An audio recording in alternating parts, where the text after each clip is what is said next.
Hi guys, welcome back to Marantz. Marantz, plenty of good information, a little bit of motivation, a whole lot of truth, no financial advice. This is a one-take session, no edits, no cuts, about GMEDD.com. If you guys are not familiar with the website, they cover all things GameStop. And that would be Rod Osmond and Joe Fonicello, aka Toast. Now, I love Joe. Joe's a good guy. Matter of fact, Joe's a good-looking guy. He might be the best-looking man on the planet, and here he is. The unfortunate part, he's not going to look at the camera right now. And nor is Rod when he comes into the screen. He's a little plumpier man, not nearly as good looking as this man.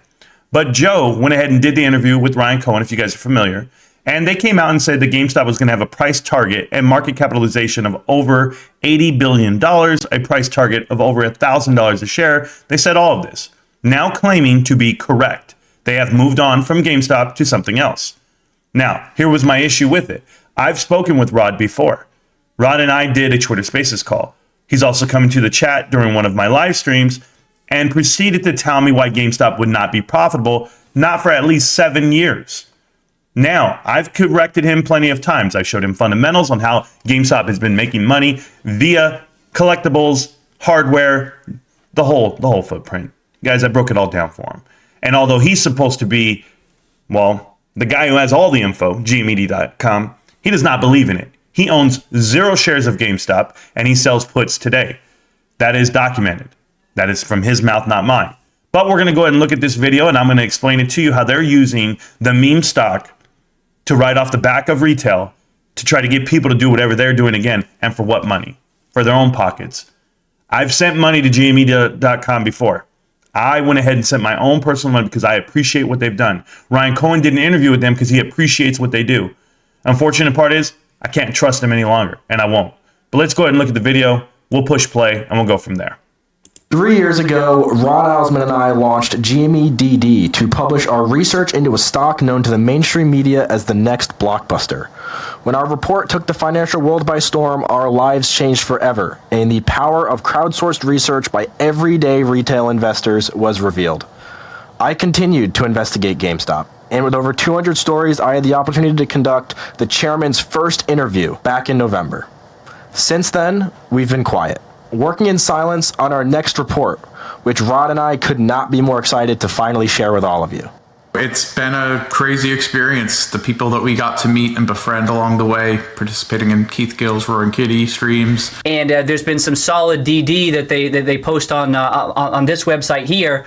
I thought this did a great job of laying out the different paths that a company like GameStop could take. I encourage you to check that out. Putting together that research report after Ryan Cohen's settlement in January 21 as a little bit of a counter programming to Mr. Andrew Left's Citron short report. I think we ended up being pretty right.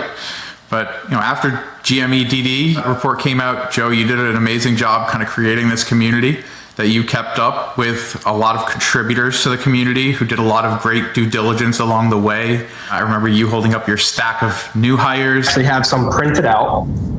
If you want a visual here, this is how many hires they've had. As the company sought to undertake this transformation, if you remember, I used to crowdsource the order numbers to get a feel for how their e-commerce was doing. There was a lot of great research that was done on GameStop, and we want people to know that it's more than just GameStop. We're about doing research on all securities that are out there in the market that might represent an interesting opportunity, and it's always incumbent on people to do their own due diligence, but we're really excited. We have our own next due diligence report as we start to segue into this next stage for the community, and we're going to be dropping that imminently, so stay tuned. There's a lot more to come. Yeah, that was Rod. And if you guys don't know the track record of Rod Osmond here, he has GameStop Rise of the Players in the background because they actually interviewed him on there. That's part of their story. It has nothing to do with what's happening today. If you want to know how Rod feels about GameStop today, just listen to how enthusiastic he was on a 2-hour Spaces call. This is how much time he gave to GameStop and the hiring of Ryan Cohen and or the firing of Matthew Furlong. I did want to spend a minute or two in case anyone had any thoughts on GameStop, right? We covered their earnings call, or rather we were going to cover what would have been an 8-minute transcript, but was instead canceled on Wednesday as the company fired its CEO and named Ryan Cohen had already been the chairman of the board, but he's now been named executive chairman. They reduced the board size down to 5. They eliminated the strategic planning and capital allocation committee and have effectively consolidated all of the power under Cohen, who the board is him, 3 people that he has longstanding relationships with, Jim Grube, Alan Atal, and Larry Chang. What is next for GameStop? Really, to me, it's almost like a public, it's just a pot of money that's a bet on Ryan Cohen being able to find some accretive M&A to me at this point. So I wanted to bring it up since we had hosted the call. It is in the newsletter that's pinned, the link, if you want to catch that replay. So I don't want to spend too much time talking about it, but it's still clearly fascinating to a lot of people. So I thought it was worth bringing up.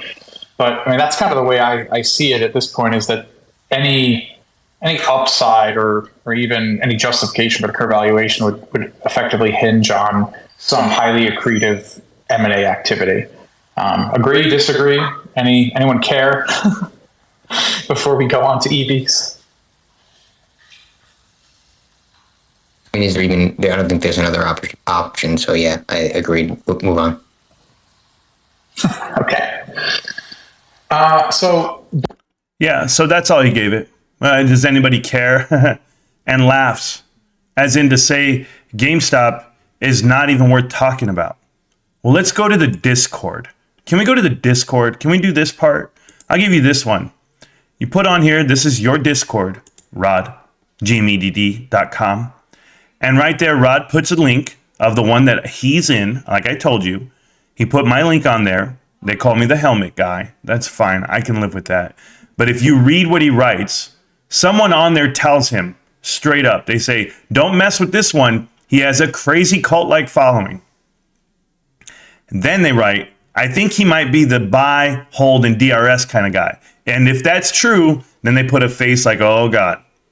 So you don't support individuals that buy and hold in DRS. Got that part, Rod.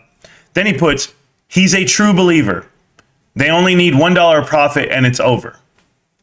Because I'm a true believer and you're not. Yet you rode the coattails of the retail investors to what you have today, Rod. You have failed your company, Woke Capital, GME.com, for the last year and a half on Twitter Spaces calls.